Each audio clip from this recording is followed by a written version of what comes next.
Hi everybody, how are you all? Hope you all are fine and welcome back to this video. आज के इस video में मैं आपको, जैसे कि आपने टाइटल देख लिया होगा, it is related to ISRO and इस वीडियो में मैं आपको ये बताऊंगी कि how to get job in ISRO. तो जैसे कि बहुत सारे मेरे ऑडियंस बच्चे ही हैं, लाइक स्टूडेंट्स ही हैं जो अभी पढ़ रहे हैं या फिर जिनका अभी 12th कंप्लीट हुआ है, तो उनको बहुत ही ज़्यादा डाउट होता है कि हम कैसे गवर्नमेंट जॉब ले सकते हैं, इसरो में कैसे हम जॉब ले सकते हैं। तो वो सब डाउट मैं क्लियर कर देती हूँ अभी इस वीडियो के थ्रू, तो आपको इस वीडियो को एंड तक ज़रूर देखना पड़ेगा। So let's start this video.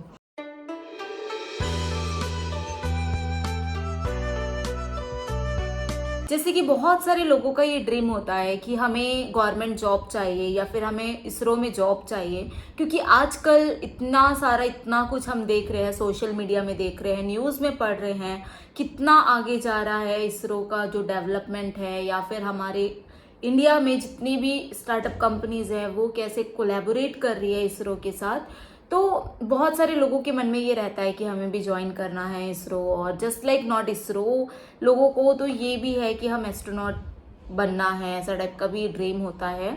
अभी बिकॉज ऑफ सुनीता विलियम, बहुत सारे लोगों का ये, सुनीता विलियम अब बहुत सारे लोगों के लिए आइडल भी बन चुकी हैं, जो कि अभी के बच्चे हैं, जो कि 10th कंप्लीट किए, 11th कंप्लीट किए, या फिर जिनका 8th 9th भी हुआ है, उनके लिए भी वो बहुत बड़ी एक रोल मॉडल बन चुकी हैं। तो उन सबके अंदर वो चीज़ कहीं ना कहीं आ जाएगा अब धीरे से कि हमें भी एस्ट्रोनॉट बनना है या फिर हमें भी इसकी तैयारी करनी है। तो इस वीडियो में आपको अच्छे से समझा दूंगी कि कैसे हम अप्लाई कर सकते हैं। तो देखो गाइस, जब हम 12th कंप्लीट करते हैं, सबसे पहले 10th के बाद हमें इंजीनियरिंग का सोचना है अगर, तो साइंस लेना पड़ेगा ही पड़ेगा, ठीक है। आपका फिजिक्स, केमिस्ट्री, मैथ्स एंड अगर आपको बायो लेना है तो वो भी ले सकते हो। ये 3 कोर्स तो कंपलसरी होना चाहिए, इधर बायो इधर मैथ्स, आपको जो लेना है ले सकते हो, ऐसा कुछ नहीं है, ठीक है।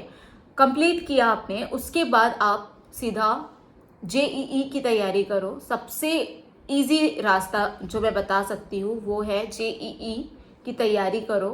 बहुत हार्ड नहीं है, मैं अभी भी बोलती हूँ, मतलब कर सकते हैं लोग, करना चाहे तो आराम से कर सकते हैं। तो जब आप जेई की तैयारी करोगे उस टाइम पे अगर आपको फोकस, मतलब आपको कंसिस्टेंसी मेंटेन करना ही पड़ेगा कि आपको ये सब्जेक्ट्स इतने इतने वेटेज में हैं तो इतना इतना हमको पढ़ना है, ठीक है। सबसे पहला मेंस क्लियर हो गया, ठीक है, मेंस क्लियर हो गया। बहुत सारे लोगों के अंदर ऐसा होता है, मेंस तो क्लियर हो गया, पता नहीं एडवांस होगा कि नहीं, बहुत हार्ड होगा, ये है वो है। तो गाइज मैं आपको एक बात बताती हूँ, 90% जो ऐसे लोग होते हैं जो मेंस क्लियर हो जाता है जिनका, वो हार मान जाते हैं। उनको ऐसा होता है कि इतना परसेंटाइल आ गया, हमें एनआईटी मिल जाएगा, दैट्स इट, दैट्स इनफ, ठीक है। और जो 10% होते हैं ना, 10%, वो 10% उतने इंटेलिजेंट नहीं होते, ठीक है, लेकिन उनके अंदर रहता है कि एडवांस हम दे सकते हैं और हमको अटेम्प्ट करना है, दैट्स इट, ठीक है। वो सिर्फ अगर 4 से 5 घंटे पढ़ते हैं ना दिन में भी अगर एडवांस के लिए, मैं बता सकती हूँ कि वो एटलीस्ट 12 से 15 क्वेश्चंस तो सॉल्व कर लेंगे एडवांस का। उतना भी कर लोगे और सब आंसर राइट होगा ना, तो आपका आराम से एडवांस भी क्लियर हो सकता है। ये मैंने देखा है, इसीलिए मैं आपको बोल रही हूँ, एक्सपीरियंस किया है, इसीलिए मैं आपको बता रही हूँ। जैसे ही आपका एडवांस अच्छा खासा रैंक से क्लियर होता है, आपको सीधा ये देखना है कि आपको एडमिशन आईआईएसटी में मिल रहा है कि नहीं, Indian institute of space technology. यहाँ से क्या करती है ISRO, direct admission, direct recruit करती है। जैसे कि हम प्राइवेट इंस्टीट्यूट में पढ़ रहे होते हैं, तब हमें जब बाहर की कंपनीज आके रिक्रूट करती है, मोस्टली प्राइवेट कंपनीज, वैसे ही आईआईएसटी में इसरो डायरेक्ट रिक्रूट करती है। तो अगर ये सबसे इजी तरीका है, बस आपको एडवांस तक का स्ट्रगल है, उसके बाद आपको आईआईएसटी कॉलेज मिल गया। It all depends on you, ठीक है। मतलब बहुत सारे लोगों का तो ड्रीम है इसरो, मैं भी जान रही हूँ, पर सबसे इजी तरीका यही है। मेरा तो टाइम निकल गया, मतलब मुझे उस टाइम था, लेकिन एडवांस क्लियर नहीं हुआ था, इसकी वजह से मैं कुछ सोची नहीं। पर अभी भी टाइम है आपके पास, जिनका 12th कंप्लीट हो चुका है, अगर आप ड्रॉप भी ले रहे हो तो यही सोच के लेना कि आपको अच्छा खासा इंस्टीट्यूट में एडमिशन मिले। जस्ट लाइक आईआईएसटी से आप आराम से ले सकते हो। इवन आईआईटीज में भी इसरो जाती है रिक्रूट करने, पर IIST IIST एंड इसरो का कोलैब है और वो हायर करती ही करती है फॉर श्योर। ठीक है, पहला स्टेप तो ये हो गया। दूसरी बात ये है कि जब आप ग्रेजुएशन भी कर लेते हो, ठीक है, ग्रेजुएशन कंप्लीट किया, आपके पास ऑप्शंस होते हैं कि आप ICRB एग्ज़ाम दे सकते हो इसरो का। इसरो एक एग्ज़ाम कंडक्ट करती है, आई थिंक वो जनवरी टाइम कंडक्ट करती है हर साल फॉर रिक्रूटमेंट। उसके थ्रू आप आराम से एग्ज़ाम क्लियर करके दे सकते हो। अगर कुछ लोग मेरे से ये पूछेंगे कि इसरो के लिए कंपलसरी है एरोस्पेस पढ़ना, तो बिल्कुल भी ऐसा नहीं है। आप कोई भी ब्रांच ले सकते हो, electrical, mechanical, computer science, AIML etcetera etcetera. Okay, उसके बाद हम आते हैं थर्ड, जिसके थ्रू हम अप्लाई कर सकते हैं, वो है जॉब रिक्रूटमेंट। हमें हर टाइम अपडेटेड रहना पड़ेगा इसरो का पोर्टल खोल के कि मतलब दिन में 2 बार तो आपको देखना ही पड़ेगा कि इसरो ने कोई वैकेंसी निकाली है या फिर नहीं। अगर निकाली है तो बहुत अच्छी बात है, आपका पोजीशन वहाँ पे है, तो मतलब आपको जो रोल चाहिए वो है, तो आप अप्लाई कर सकते हो। ICRB एग्ज़ाम जब होता है ना, तो उसमें अभी एरोस्पेस का सिलेबस नहीं डाल के उन्होंने मैकेनिकल का डाला है, बट जो एरोस्पेस के बच्चे हैं वो मैकेनिकल का एग्ज़ाम दे सकते हैं। जैसे उसमें इलेक्ट्रिकल का है, आई थिंक मैंने डाला भी है इसरो के बारे में, और इलेक्ट्रिकल का है, मैकेनिकल का है, बहुत सारा वो है, कोर्स का है, तो आप देख के अपने हिसाब से अप्लाई कर सकते हो। इलेक्ट्रिकल वाले अप्लाई कर सकते हो, इवन MSc BSc के बच्चे भी अप्लाई कर सकते हैं इसरो के लिए। तो यहाँ पे बस ये है कि आपको जो सेकेंड प्रोसेस जो मैं बता रही हूँ ICRB का, उसमें सिर्फ आपको एग्ज़ाम क्लियर करना पड़ेगा।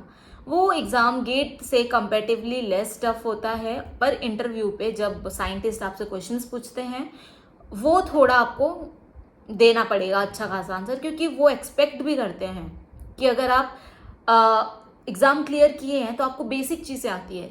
अगेन मैं ये बोलना चाहूँगी कि वो बहुत कॉम्प्लिकेटेड क्वेश्चंस तो नहीं पूछेंगे, पर आपसे ये एक्सपेक्ट करेंगे कि आप लोगों से कैसे यूनिक हो, आप किस वे से आंसर दे रहे हो उनको, वो आपसे एक्सपेक्ट करेंगे।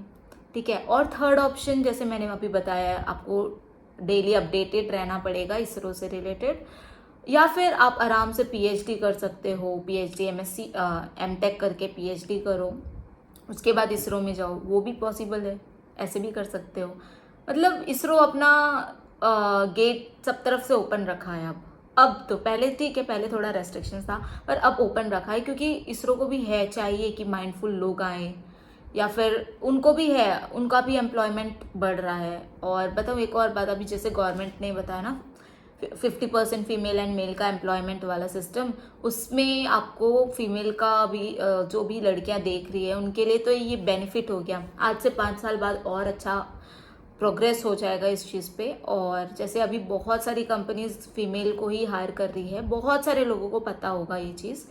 तो जो भी आप अप्लाई कर रहे हो इस चीज़ में बहुत ही अच्छा है, और जो भी सोच रहे हो कि इसरो में जॉब मिल जाए, उनको तो मैं यही बोलूँगी कि आप ये 3 तरीका ट्राई करके देखो। सबसे पहला तो आप, अगर आपने 12th कंप्लीट कर लिया है और आप सोच रहे हो ड्रॉप लेने का, तो सिर्फ IIST के बारे में सोचो, सिर्फ और सिर्फ IIST, और बहुत हार्ड नहीं है, आप बस डेडिकेशन से पढ़ाई करो, आपको मिल सकता है, क्योंकि सबसे इजी तरीका वही है, पता है, सबसे इजी। और ICRB सब में क्या है, कंपटीशन ज़्यादा है, लाइक लोगों का इन्वॉल्वमेंट ज़्यादा है, उसमें आपको कंपटीशन ज़्यादा सहना पड़ेगा एज कम्पेयर टू जो आप IIST से पढ़ के जाओगे उससे। तो यही चीज़ है, आपको अपना 100% देना है। ऐसा भी नहीं है कि मतलब वो नहीं हुआ तो कुछ और नहीं है ऑप्शन, ऐसा तो नहीं है। 3 से 4 ऑप्शन जैसे कि अभी मैंने बताया है, उसके थ्रू आप आराम से इसरो में एडमिशन ले सकते हो। Why I am saying admission, job ले सकते हो, ठीक है, इसरो में जॉब ले सकते हो। तो इस वे से आई होप आपको ये बात समझ आई हो, और आप ट्राई करो कि ऐसा प्रोसेस करने का, क्योंकि बहुत सारे लोगों को यही कन्फ्यूजन रहता है कि हम कैसे जाएंगे इसरो में, कैसे जाएंगे।